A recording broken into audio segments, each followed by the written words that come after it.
যত চেষ্টা করছি মানুষকে এক করব, মানুষের মধ্যে বিভেদ থাকবে না, মানুষে মানুষে মিলন থাকবে।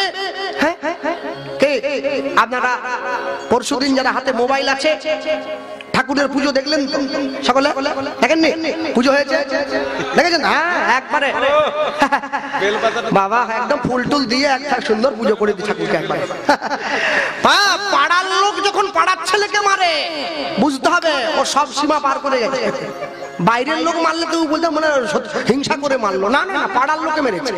বাইরের লোক না, পাড়ার লোক মারেনি, টাইট দিয়ে দিয়েছে আর কি, শিক্ষা দিয়ে দিয়েছে। তুমি এত বড় সাহস তোমার, তুমি সনাতন ধর্মের দেবদেবীদের নিয়ে কটু কথা বলো, এই সাহস তোমায় কে দিল?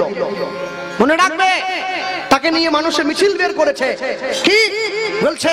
একটা বিজ্ঞান চেতনাবাদী মানুষ, বিজ্ঞান ভিত্তিক মানুষ, যে নাকি সমাজকে সংস্কার করে, মাননীয় দীনকৃষ্ণ ঠাকুর সমাজ সংস্কার করে, তাকে তোমরা গায়ে হাত তুললে। শোনো, সমাজ সংস্কার করো, আমিও পছন্দ করি, ব্রাহ্মণবাদের বিরুদ্ধে আমিও কথা বলি, কিন্তু সমাজকে সংস্কার করতে গিয়ে তুমি মা দুর্গার ব্লাউজের মাপ নেবে, সেটা আমি মেনে নেব না। তুমি সমাজকে সংস্কার করতে গিয়ে কৃষ্ণকে অসুর বলে দেবে, আমি মেনে নেব না। সমাজকে সংস্কার করতে গিয়ে রাধারানীকে মাল বলবে, আমি মানবো না। সমাজকে সংস্কার করতে গিয়ে তুমি সাধুগুরু বৈষ্ণবকে ছোট করবে, এটা আমি মেনে নেব না। হ্যাঁ, কালকে একটা প্রোগ্রাম উনি করেছিলেন, আমি শুনেছিলাম, বসে শুনছিলাম, উনি গাইছেন। রাত্রে বাড়ি আসার সময় একটুখানি আমার দরজা ছিল, জ্বালিয়ে দিয়েছিল। আমি দেখছি উনি আসরে বসে বন্দনা গাইছে। কি বলছে? অখণ্ড মণ্ডলাকারং ব্যক্তম যেন চরাচরম তৎপদং দর্শিতং যেন স্মরসি গুরবে নমঃ আয়ানুলম্বিত ভুজৌ গণকাপরতৌ। আরে তুমি যে শ্লোকগুলো বলছো, কার লেখা শ্লোক? কার লেখা শ্লোক? তোমাকে যখন তোমার পাড়ার ছেলেরা বলেছিল হনুমান মন্দিরে নিয়ে গিয়ে তুমি হনুমানজির পায়ে হাত দিয়ে শপথ করো, তুমি যা বলেছো তুমি অন্যায় করেছো, এই অন্যায় আর আমি করব না, তুমি সঙ্গে সঙ্গে উত্তর দিয়েছিলে, আমি কোনো মূর্তির পায়ে হাত দেব না। কেন? আমি হিন্দু নই। তাহলে যে হিন্দু নয় দাবি করছে নিজে, তাকে হিন্দুরা হরিনামের আসলে তুলছে কি বলে? তাকে তোলার দরকার কি? আর হিন্দু নয় তুমি যদি বলো, তাহলে নিয়ে গেছো কেন? মনে রাখবে, সব সময়ের জন্য তুমি যে ধর্ম আশ্রয় করো, যে সম্প্রদায় আশ্রয় করো, তাতে দুঃখ নেই। তুমি কীর্তন করো, তাতে ক্ষতি নেই। আজ পর্যন্ত শুনেছেন নাকি কোন মুসলমান তার জলসায় বসে হিন্দুদের কীর্তন গাইছে? গাইবে না। কোন খ্রিস্টান চার্চে গিয়ে রবি ঠাকুরের কবিতা পড়ছে? পড়বে না। কিন্তু তুমি ভগবানের নামে বদনাম করছো কি জন্য? ভগবানের গুণগান করতে না পারো তার বদনাম করবে না, তার নামে দুর্নাম করবে না। মনে রেখো, তুমি যে মাটিতে জন্ম নিয়েছো, যে ঘরে জন্ম নিয়েছো, এই মাটি তোমার মাটি, এই দেশ তোমার দেশ। আমি গতকালকে বলেছি, আজও বলছি, সকলে মনে রাখবেন।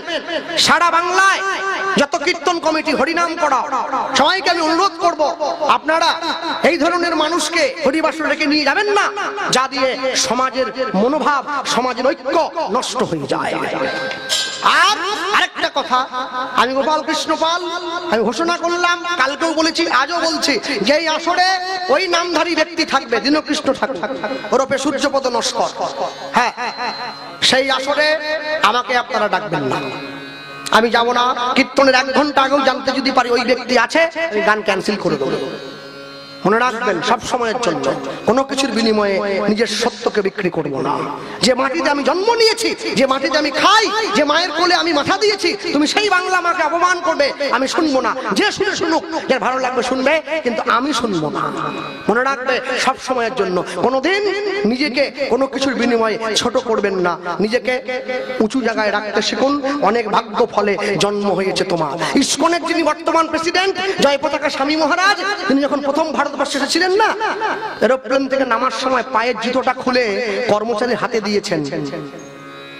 সাংবাদিকরা প্রশ্ন করছেন, আপনি ইসকনের প্রেসিডেন্ট হয়ে জুতো খুললেন কেন? তিনি উত্তর দিচ্ছেন, কি বললেন?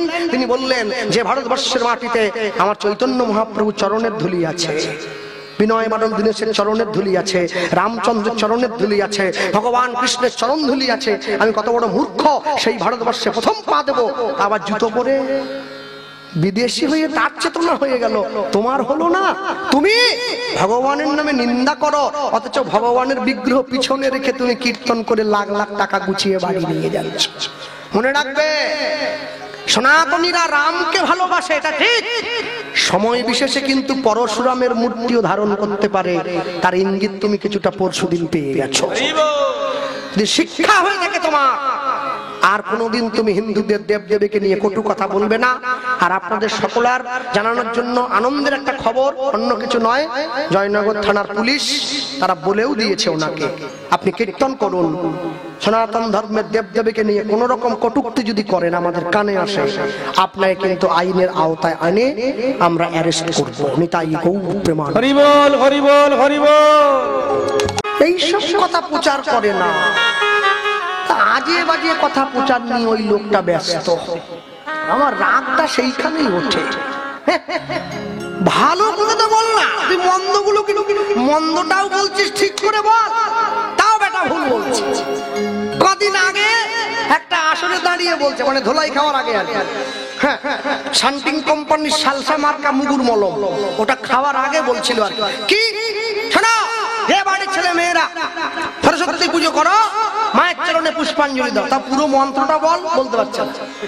আমি বলছি কি, জয় জয় দেবী চরাচর সারে কুচ যুগ শোভিত মুক্তাহারে বীণা রঞ্জিত পুস্তক হস্তে ভগবতী ভারতী দেবী নমস্তে মন্ত্র।